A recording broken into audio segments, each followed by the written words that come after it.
I don't want you to watch this episode unless you've just watched that episode about reading a passage. Because in this episode, we're going to talk about question types. And we're going to look at the questions that go with the passage we just read and see how our great reading of the passage will help us answer the questions.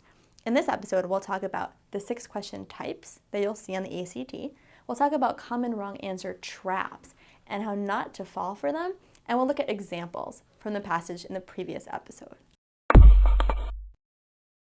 There are 6 question types you'll see on the ACT, and I'll go into every single one of them, and we'll look at examples so you'll know what to expect. But before I get started, let me tell you why it's so important to know about the 6 question types. 3 really good reasons. First of all, you'll just feel much more comfortable. It's a really good feeling to know how predictable the ACT is. We've talked about that a lot. You already know you've got your 4 predictable passages. You know what order they're going to come in. You know generally what the topic is going to be for each one. It's also a great feeling to know there are only 6 question types you'll ever see on the reading section, and they'll repeat consistently. So we'll go through them so you'll know what you're going to see.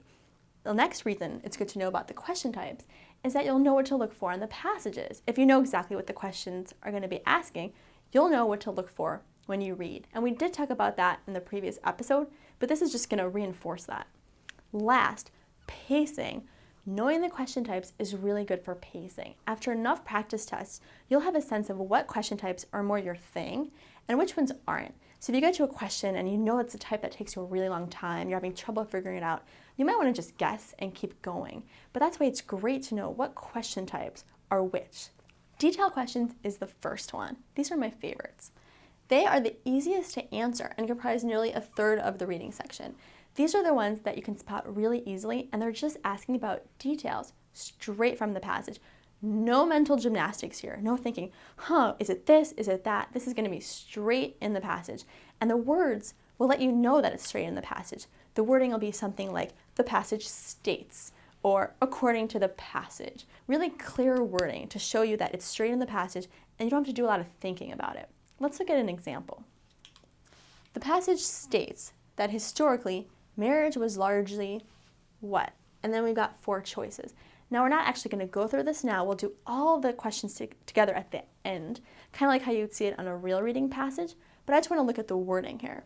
So the passage states, easy, straight from the passage, detailed question, and how cool is it that a third of the questions are this straightforward on the reading section. Next, inference questions. These are a little trickier. This is the second most common question type.